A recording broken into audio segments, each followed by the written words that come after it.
വിദ്യാർത്ഥികൾക്കെതിരായ police നടപടിയിൽ കേന്ദ്ര ആഭ്യന്തരമന്ത്രി അമിത്ഷായുടെ രാജി പ്രതിപക്ഷം ആവശ്യപ്പെട്ടതോടെ പാർലമെന്റ് ഇന്നും സ്തംഭിച്ചു. ചില സ്ഥാപനങ്ങൾ ദളിത് വിരുദ്ധ സിലബസ് പഠിപ്പിക്കുന്നുവെന്ന പരീക്ഷാ ഭേദഗതി ബിൽ ചർച്ചയ്ക്കിടെ മല്ലികാർജ്ജുൻ ഖർഗെ ആരോപിച്ചു. ഖർഗെ സമൂഹത്തെ ഭിന്നിപ്പിക്കുകയാണെന്ന് JP നദ്ദ കുറ്റപ്പെടുത്തി. ഖർഗെയുടെ പരാമർശങ്ങൾ സഭാരേഖകളിൽ നിന്ന് നീക്കി. നീറ്റ് പ്രക്ഷോഭത്തിലെ പോലീസ് നടപടിയിൽ കേന്ദ്ര ആഭ്യന്തരമന്ത്രി അമിത്ഷായ്ക്ക് എതിരെ നിലപാട് കടുപ്പിക്കുകയാണ് പ്രതിപക്ഷം. ഇത്രയൊക്കെ സംഭവിച്ചിട്ടും അമിത്ഷാ ഒരു വാക്കു പറഞ്ഞില്ല. വാ തുന്നിക്കെട്ടിയിരിക്കുകയാണോ എന്ന് മല്ലികാർജ്ജുൻ ഖർഗെ ചോദിച്ചു.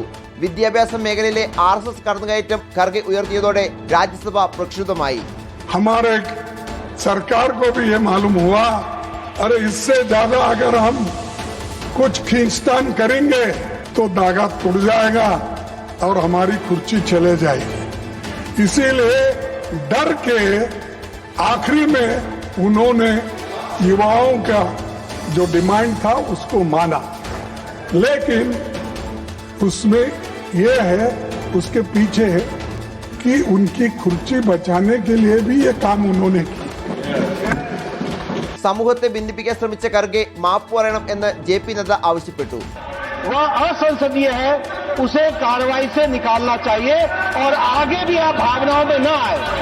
വിദേശ വ്യവസായികൾ പണം നൽകി തൊഴിലാളികളെ വിദ്യാർത്ഥി പ്രതിഷേധത്തിന് അയച്ചു എന്ന് മലയാളം ചാനലിൽ വാർത്ത കണ്ടു എന്ന് JDU MP സഞ്ജയ് ജാ പറഞ്ഞതോടെ ഇടത് MPമാർ പ്രതിഷേധവുമായി എഴുന്നേറ്റു.